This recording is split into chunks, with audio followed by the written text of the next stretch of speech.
est-ce que c'est intéressant d'utiliser son intuition pour prédire des paris sportifs comme du football? Oui, c'est extrêmement intéressant parce que c'est un événement qui est neutre, enfin, qui est un peu neutre, c'est-à-dire que ça change pas ta vie, quelle que soit l'équipe qui gagne, et c'est surtout un événement concret sur lequel tu vas avoir du feedback, c'est-à-dire que tôt ou tard, tu vas connaître le résultat du match.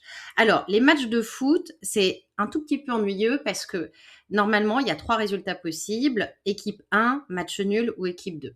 Quand c'est des, compétitions particulières, il y a des situations dans lesquelles on veut forcément un gagnant, donc on va faire des tirs au but. C'est un petit peu plus simple parce que tu as 2 options. Donc en foot, tu vas avoir 3 options ou 2 options. Alors, l'exercice, je te donne les consignes, tu les notes et ensuite refais-le à tête reposée. Là, je vais juste lister les consignes. La première chose, bien évidemment, c'est le calme mental. Tu peux utiliser la méthode que tu veux, mais le mieux, c'est de fermer les yeux et de ralentir ta respiration pendant au moins 5 respirations. Le mieux, c'est de prolonger l'expire, ça va te détendre. Le deuxième point fondamental, c'est ce qu'on appelle poser son intention. C'est-à-dire que ton intuition, elle va répondre à un objectif, à une commande ou un peu à un prompt, si tu veux. Et si tu lui en donnes pas, bah, tu vas avoir des infos un peu floues. Là, tu vas poser ton attention dans le futur, comme si tu te baladais sur la ligne de temps, tu te projettes dans le futur et tu imagines que le match est terminé, d'accord?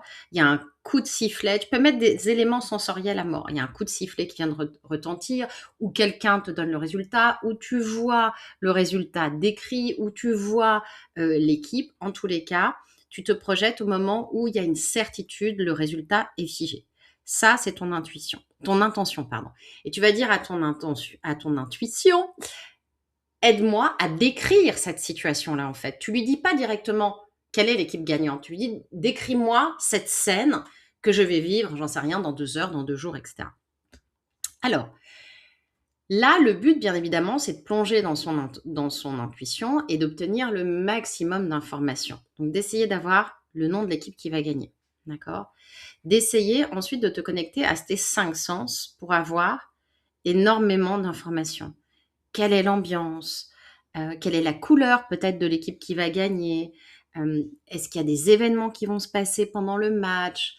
Quels sont les cris? Tu peux te dire: «Tiens, j'imagine qu'à la fin du match, je vais dans les tribunes de l'équipe gagnante». Bah, quelle langue ils parlent? À quoi ils ressemblent? Quels sont, j'en sais rien, les drapeaux qu'ils ont? Tu peux aller refaire la même chose dans l'équipe perdante pour essayer d'avoir des infos. Tu peux te dire, au niveau kinesthésique, quelle est l'ambiance? Essaye d'utiliser tes sens et surtout d'avoir toutes les informations possibles et inimaginables. Tu peux faire un premier test en disant quelle est l'équipe qui va gagner, et après, si tu veux aller plus loin, tu peux essayer d'avoir le score exact. Moi, je te conseille de le faire. Le but, c'est pas d'avoir tout de bon en intuition. C'est de travailler, d'accepter une part d'échec, et c'est là où, à un moment donné, ça va être génial. Donc, fais l'exercice, écris-moi ta réponse en commentaire, donne-moi le maximum d'informations et de détails, et après, on verra si ton pronostic était bon ou pas et qu'est-ce qu'on a appris sur ton intuition. Je te souhaite une excellente mini-session et je te dis à bientôt pour un nouvel exercice.